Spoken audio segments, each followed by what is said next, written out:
Captain Ethan Carter reclined in his chair, staring at the vast expanse of stars visible through the viewport of his private ship. The negotiation with the Azar Imperium had been exhausting, each word carefully chosen to prevent conflict. Humanity was still a fledgling participant in the interstellar community, and the stakes of every diplomatic encounter were impossibly high.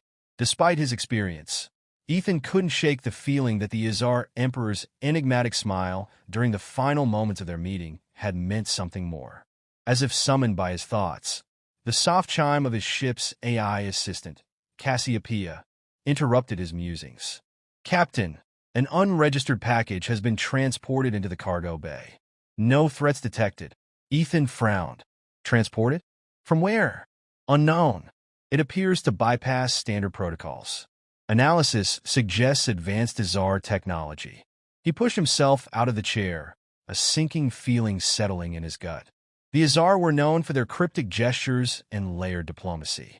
If they'd sent something, it wouldn't be trivial. He made his way to the cargo bay, the faint hum of the ship's systems his only companion. The box stood in the center of the room, larger than a human and constructed of an iridescent material that shifted colors as he approached. Alien symbols, faintly glowing, pulsed along its surface in rhythmic patterns. Cassiopeia's voice returned. "The object is biometrically attuned to you, Captain. It will only open with your touch." He hesitated. Azar gifts were as likely to be traps as they were treasures. "Scan it again," he ordered. "No explosives or hazardous materials detected," Cassiopeia replied. "However, there are organic life signatures within." Ethan's brow furrowed. "Life signatures?" He circled the box, noting its seamless construction. Whatever was inside was alive, and the Emperor had seen fit to bypass formal channels to deliver it directly to him. A message was etched onto one side of the box, written in the universal trade language, a token of our gratitude and an invitation to understand us better. "Invitation my ass," Ethan muttered. Still, refusing a gift from the Azar Imperium could be seen as a grave insult. Bracing himself, he placed his hand on the panel. The box emitted a soft chime as it began to open. The sides unfolded silently, revealing a figure within. Ethan blinked, momentarily stunned. Standing before him was a humanoid woman, her features ethereal and unmistakably alien. Her skin shimmered like polished obsidian under moonlight, and her eyes glowed faintly with an inner light.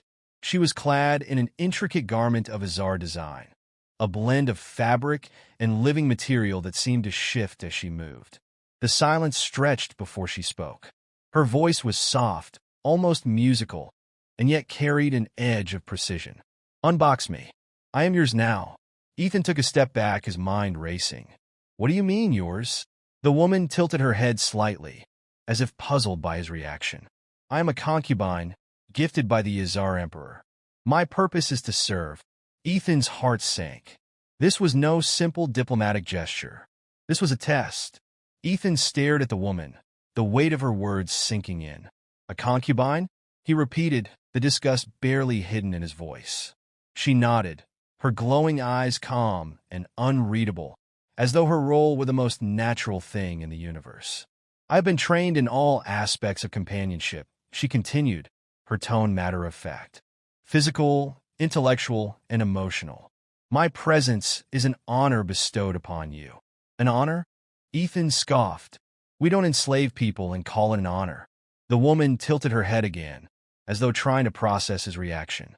"I am not a slave. I was chosen for this.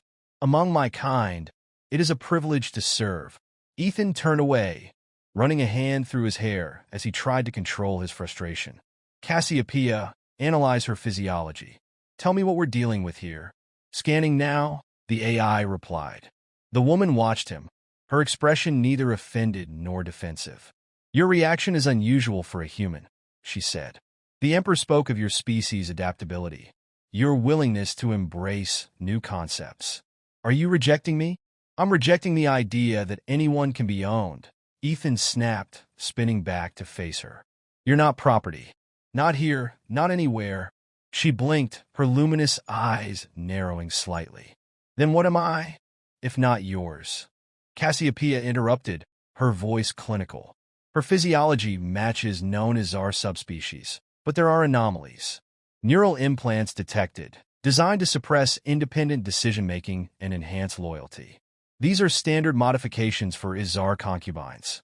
Ethan felt his stomach churn. You're telling me she's been brainwashed? Functionally, yes, the AI confirmed. He turned back to the woman, his anger replaced with a deep sadness. You don't even realize what they've done to you, do you? What they have done is prepare me, she replied. I am optimized to meet your needs. This is my purpose. No, it's not, Ethan said firmly. Your purpose is whatever you decide it to be. The words seemed to hit her like a physical blow. She took a step back, her serene facade momentarily cracking. That does not make sense. I have been trained for this since my creation. It is who I am. Maybe that's what they've told you, Ethan said, his voice softening. But it doesn't have to be true. For the first time, uncertainty flickered across her face. If I am not what they made me to be, then what am I? That's something only you can answer, Ethan replied. But you can't do it while you're still under their control. I want to help you. I can remove those implants, give you the chance to think for yourself. Her glowing eyes locked onto his, and for a moment there was silence. And if I refuse? Then that's your choice, Ethan said. But at least it'll be your choice, not theirs. She hesitated, the conflict evident in her expression. Finally, she nodded. Do it. Show me what it means to be free. The procedure took hours, during which Eva sat motionless, her gaze fixed on the middle distance. Cassiopeia guided the process, using precision lasers and nanite injectors to deactivate the neural implants. Ethan stayed close, ready to step in if anything went wrong, though he doubted he'd be much help against alien tech. Finally, Cassiopeia's voice broke the silence. Implants deactivated. Cognitive autonomy restored.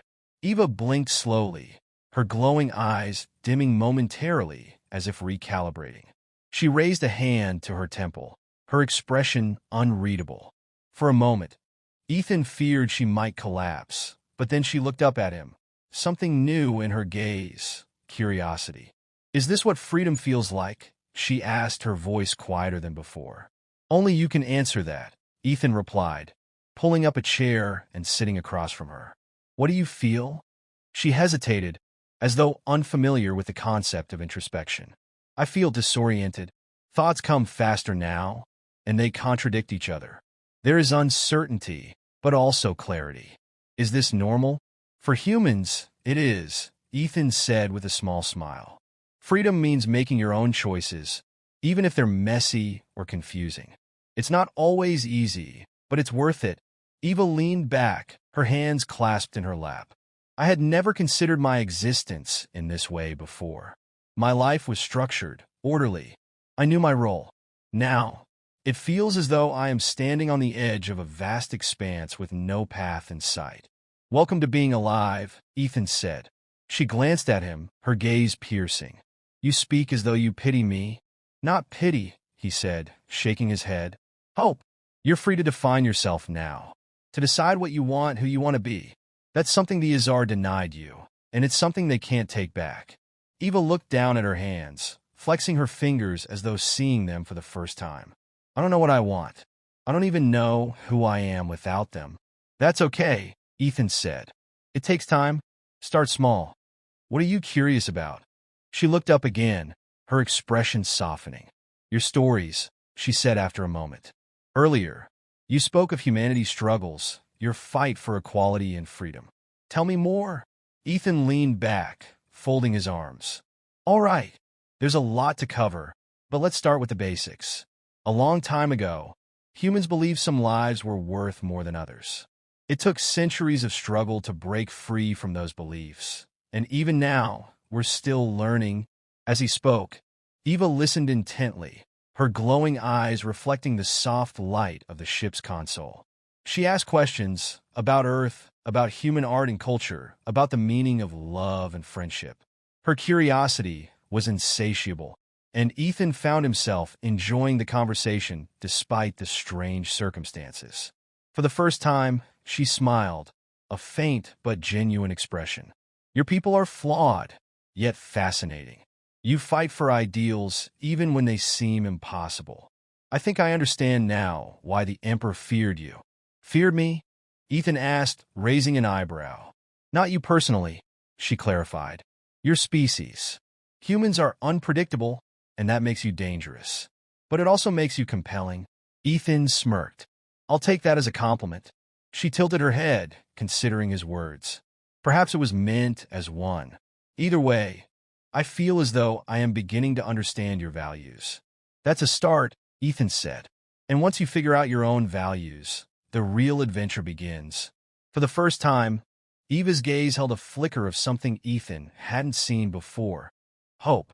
The Izar Emperor's holographic image filled the room, towering and imposing, his 6 golden eyes narrowing as he took in the sight of Eva standing beside Ethan.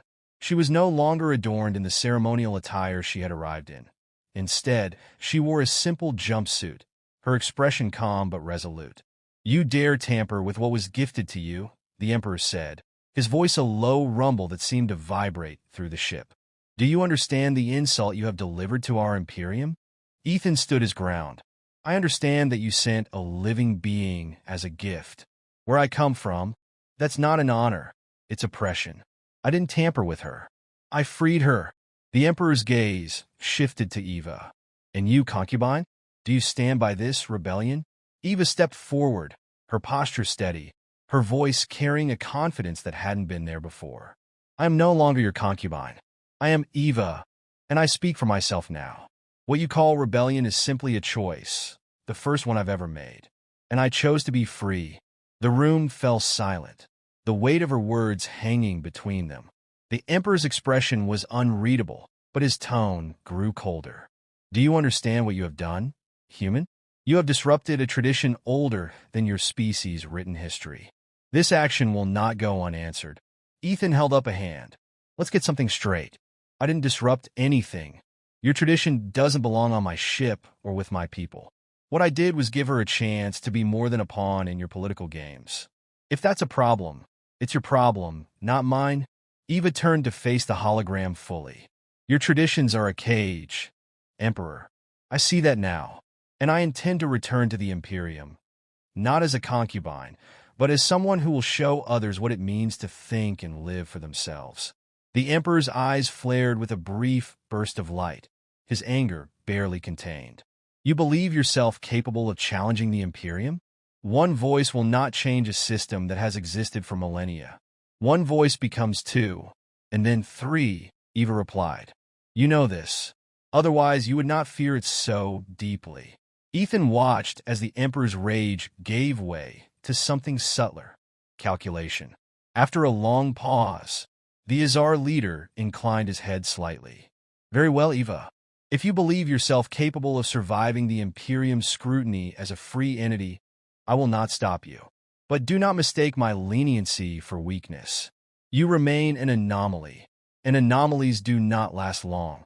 I'll take my chances, Eva said, her voice unwavering. The hologram flickered, and the Emperor turned his attention back to Ethan. Human, you walk a dangerous path. Your kind's values aren't unsettling. This will not be the last time we test your resolve. Bring it on, Ethan said evenly. With that, the hologram vanished, leaving the room in silence. Eva turned to Ethan, her expression unreadable. That was not the outcome I expected. Diplomacy is rarely predictable, Ethan replied. But you held your ground. That's what matters. She nodded slowly, then glanced out the viewport at the stars beyond. I will need transport to the Imperium. My journey begins now. I'll arrange it, Ethan said. But are you sure about this? You're walking into the lion's den. Eva smiled faintly. Freedom is worth the risk. You show me that. As she prepared to leave, Ethan watched her with a mix of pride and apprehension. Cassiopeia's voice broke the silence. You could have simply returned her to the Izar and avoided all of this. That's not who we are, Ethan said, his eyes still on the departing shuttle. One person at a time, Cassiopeia. That's how it starts. The ship hummed quietly as the shuttle vanished into the void, carrying Eva toward her uncertain future.